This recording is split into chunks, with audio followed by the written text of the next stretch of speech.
नवरात्र के दूसरे दिन माँ ब्रह्मचारिणी की आराधना की जाती है। माँ ब्रह्मचारिणी का नाम का मतलब है ब्रह्म यानी तपस्या और चारिणी का अर्थ है आचरण करने वाली देवी। माँ ब्रह्मचारिणी के हाथों में अक्षमाला और कमंडल सुसज्जित है। अगर माँ को सच्चे मन से पूजें तो आपको ज्ञान का वरदान, सदाचार का वरदान, एकाग्रता का वरदान और संयम के वरदान प्राप्त होता है। मानसिक परेशानियों से, पीड़ाओं से मुक्ति मिलती है। माँ ब्रह्मचारिणी की पूजा कैसे करेंगे, मंत्र कौन सी है, आइए जानते हैं विस्तार से। पहले सिंपल तरीके से ये जान लें कि सुबह उठकर नित्य कर्मों से निवृत्त हो जाएं और फिर स्नान करके स्वच्छ वस्त्र धारण करें। वस्त्र आप पीला या सफ़ेद रंग का पहनें तो ज़्यादा अच्छा रहेगा। तो पीला या सफ़ेद वस्त्र धारण करने के बाद आप अपने आसन पे अपने पूजा घर में बैठ जाएं। अब माँ ब्रह्मचारिणी की पूजा शुरू करें। सबसे पहले तो अगर आपके घर में अखंड दीपक जल रहा है तो अच्छी बात है, नहीं तो कम से कम एक घी का दिया जला लीजिए। इसमें लाल धागे की बाती होगी और उसमें 2 लौंग डाल दीजिएगा। अब माँ को आप सफ़ेद पुष्प अर्पित करें, रोली चंदन अर्पित करें और फिर माँ को भोग लगाना है आपको सफ़ेद वस्तु का। सफ़ेद वस्तु में आप दूध, दही, घी, मधु, शक्कर सब मिलाकर पंचामृत का भी भोग लगा सकते हैं और साथ ही आप चाहें तो मिश्री, शक्कर का भी भोग लगा सकते हैं।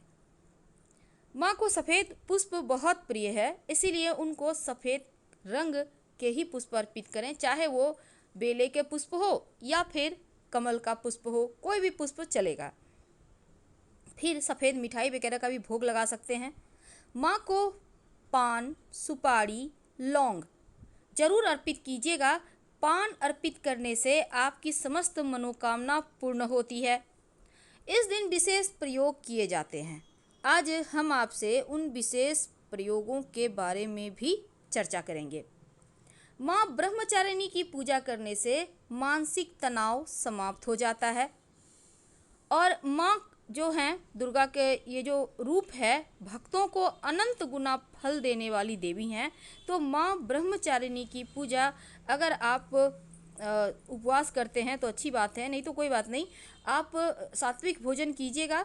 और इसके साथ ही भावुकता, नींद की समस्या या फिर मानसिक तनाव, बार बार आपको कफ की प्रॉब्लम हो जाती है, अच्छे स्वास्थ्य के लिए माँ के शरण में आइए। माँ ब्रह्मचारिणी आपको हर तरह की परेशानियों से मुक्ति दिलाएगी। इस दिन अपने कुंडली के चंद्रमा को बेहतर करने के लिए भी प्रयोग किए जाते हैं। अगर आपकी कुंडली में चंद्रमा में कोई दोष है या आपको मन की परेशानी है, समस्या है, तब मंत्र जपें। चंद्रमा का मंत्र ओम स्रांग श्रीं स्रौं सह चंद्रमसे नमः। ओम स्रांग श्रीं स्रौं सह चंद्रमसे नमः। इस मंत्र का जप करने से आपका कुंडली का चंद्रमा बेहतर हो जाता है। तो माँ ब्रह्मचारिणी का संबंध आपके कुंडली के चंद्रमा से है, तो उसको बेहतर करने के लिए आप ये मंत्र जपें। आप कुछ करें या ना करें, लेकिन शक्कर का भोग या मिश्री का भोग माँ को जरूर लगाएं। प्रसाद के रूप में पूरे घर परिवार के साथ खाइए। आपका स्वास्थ्य अच्छा होगा, आयु में वृद्धि होगी और जीवन में कोई कष्ट परेशान नहीं कर पाएगा। माँ ब्रह्मचारिणी की पूजा जब कीजिएगा तो पान का बीड़ा जरूर अर्पित करें और बाद में आप प्रसाद के रूप में सब कोई मिलकर थोड़ा थोड़ा खा सकते हैं। अब एक और प्रयोग किए जाते हैं माँ ब्रह्मचारिणी को प्रसन्न करने के लिए। अगर जीवन में आपको लगता है कि बीमारियों पर ज़्यादा खर्च हो रहे हैं या फिर आपके पैसे फंसते जा रहे हैं, आपके पास वापस नहीं आ रहे हैं, या आपको लगता है कि धन की बहुत मुश्किल है, तब एक छोटा सा प्रयोग कीजिएगा। आप दूसरे नवरात्रा के दिन कब करेंगे? रात में सोने के पहले, रात में जब भी आप सोते हैं 10 बजे 11 बजे, उसके पहले कर लीजिएगा। फ्रेश कपड़े पहनकर हाथ पाँव धोकर आप माँ दुर्गा के सामने अपने पहर के पूजा स्थान पे बैठ जाइए। अब एक पानी वाला नारियल अपने गोद में रखकर बैठिएगा। फिर बोलिए ओम दुंग दुर्गाय नमः, ओम दुंग दुर्गाय नमः। इस मंत्र का 108 बार जप कीजिए। अगर आपके लिए संभव हो तो दिया जला लीजिएगा, नहीं तो कोई बात नहीं। नारियल जो आपने गोद में रखा है, अगर आपने खुद के लिए किया है तो अच्छी बात, किसी और के लिए किया है तो उनके हाथों में नारियल को हाथ से छुला लें, यानी दोनों हाथ से वो टच कर देंगे और फिर इसको किसी बहते हुए जल में प्रवाहित कर दें। नवरात्र में हालांकि ये प्रयोग अगर आप द्वितीय नवरात्र के दिन नहीं भी कर सकते हैं तो किसी भी दिन कर लीजिएगा।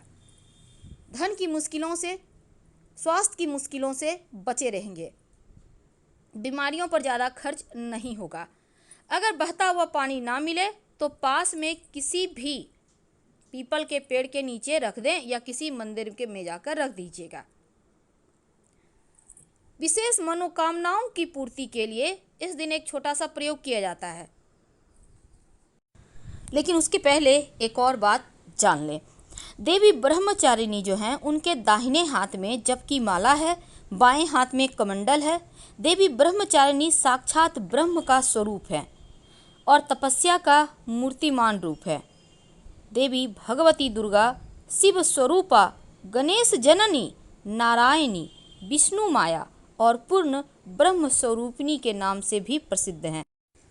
विशेष मनोकामनाओं की पूर्ति के लिए रात 11 से 12 के बीच एक विशेष प्रयोग कीजिए। अगर आपकी कोई विशेष मनोकामना है, नौकरी रोजगार की प्राप्ति के लिए, अपना मकान, विवाह के लिए, कोई भी कैसी भी मनोकामना हो, एक छोटा सा प्रयोग कीजिएगा।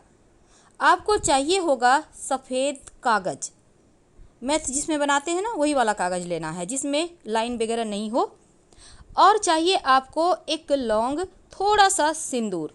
आपकी जो भी मन्नत है, सिंदूर को थोड़ा सा एक किसी चीज़ में ले लें, बर्तन में, पात्र में, और उसमें 1-2 बूंद पानी डालकर सिंदूर को गीला कर लें। अब लौंग के सहारे, यानी लौंग को आपको पेन मान के चलना है और सिंदूर में डीप करके उस कागज पे अपने मनोकामनाओं को लिखिए। इसके बाद एक दीपक जलाइए माँ के सामने, कागज मोड़कर दीपक के नीचे रख दें। और ये उपाय कब कीजिएगा? रात 11-12 बजे के बीच। कागज को मोड़कर जो आपने दीपक के सामने रखा है, अगले दिन इस कागज को उठाकर आप क्या करेंगे? कहीं भी आप किसी मंदिर में जाकर चुपके से रख आएं, किसी को जैसे पता न चले। कुछ ही दिनों में आपकी मन्नत पूरी हो जाएगी। इस दिन एक और छोटा सा प्रयोग किया जाता है भाग्य को मजबूत करने के लिए। क्या करेंगे? एक लाल रंग का धागा ले लें, धागा मतलब मौली धागा ले लें। अब इस धागा को हाथ में लेकर 11 बार बोलिए ओम क्लिंग रिंग, ओम क्लिंग रिंग, ओम क्लिंग रिंग। 11 बार बोल लेना है। इसके बाद धागा को अपने गले में पहन लें। सुबह उठकर, इसको रात में पहनकर सो जाइएगा, सुबह उठकर तुलसी के पास जाकर रख दें। आपका भाग्य मजबूत हो जाएगा और माँ की कृपा भी बरसेगी। माँ ब्रह्मचारिणी के संदर्भ में एक कथा आती है, जरूर सुननी चाहिए। आइए 2 शब्दों में सुन लेते हैं। माँ ब्रह्मचारिणी की कथा पूर्व जन्म में कुछ इस प्रकार है कि पूर्व जन्म में देवी ने हिमालय के घर में पुत्री के रूप में जन्म लिया था। नारद जी के उपदेश से भगवान शंकर को पति के रूप में प्राप्त करने के लिए घोर तपस्या की। इस कठिन तपस्या के कारण इन्हें तपस्चारिणी अर्थात ब्रह्मचारिणी के नाम से जाना जाने लगा। फिलहाल विदा लेंगे। हर हर महादेव।